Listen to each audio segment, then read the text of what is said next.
Agora, então, tentar sistematizar um pouco mais o estudo da interferência, a gente viu qualitativamente qual é a origem da interferência construtiva e destrutiva em termos de pontos de máximo e mínimo, né, da superposição. Aqui a gente vai ver um experimento que é bem útil. Na verdade, esse vídeo é só uma descrição qualitativa do experimento, que é o experimento de fenda dupla de Young. A ideia básica é que você tem uma onda coerente que está chegando aqui. Na verdade, a gente pode discutir um pouco melhor isso, mas na verdade as condições de coerência dessa luz que está chegando não são nem tão drásticas, porque a gente vai começar selecionando uma pequena posição aqui na chegada dessa onda e para garantir que aí sim, daqui saindo, existe uma fase bem definida, de forma que depois desse primeiro anteparo aqui tem um pequeno furo, a distância até os dois furos S2 e S1 seja controlada, de forma que ondas com a fase bem definida, e no caso a gente está considerando que é sempre igual aqui a fase em S1 e S2, cheguem. E aí tem que pensar que aqui cada pontinho desse é como se fosse uma nova fonte. É a melhor forma de pensar em termos do princípio de Roy-Hans. Então, quando bater aqui, você tem mais uma nova fonte gerando ondas. E a gente vai assumir que esses furos, né, essas fendas, são tão fininhas que realmente isso daqui fica uma fonte perfeitamente esférica.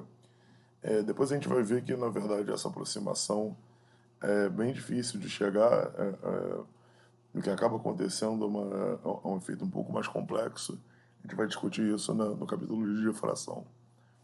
Mas, assumindo aqui que a onda é perfeitamente esférica, ela gera ondas em todas as direções radiais aqui, e aí não fica muito difícil de imaginar o que vai acontecer, por exemplo, se a gente olhar como que essa luz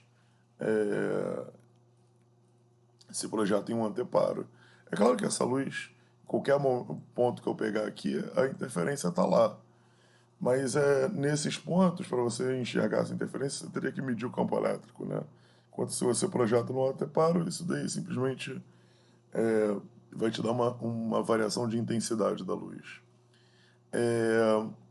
E não é muito difícil de imaginar o que vai acontecer é que em alguns pontos você vai ter aquele cruzamento, né? Por exemplo, aqui esse ponto é o ponto que está na mesma distância de S1 e de S2.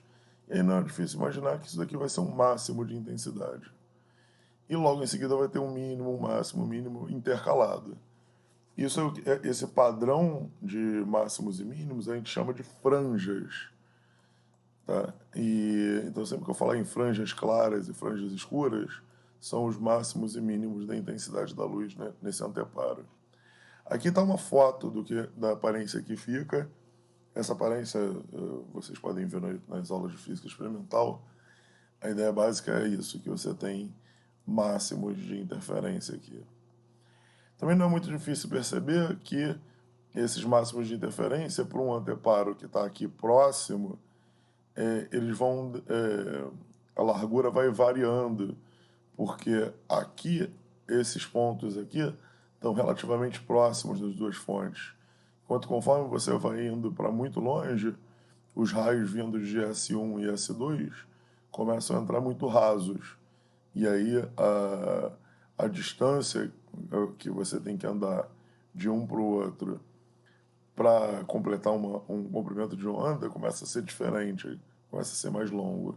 Isso, no fundo, é o fato de que a interferência, de fato, acontece na variável θ, variável ângulo, mas a projeção no anteparo é na variável tangente de θ. A gente vai falar um pouco mais sobre isso.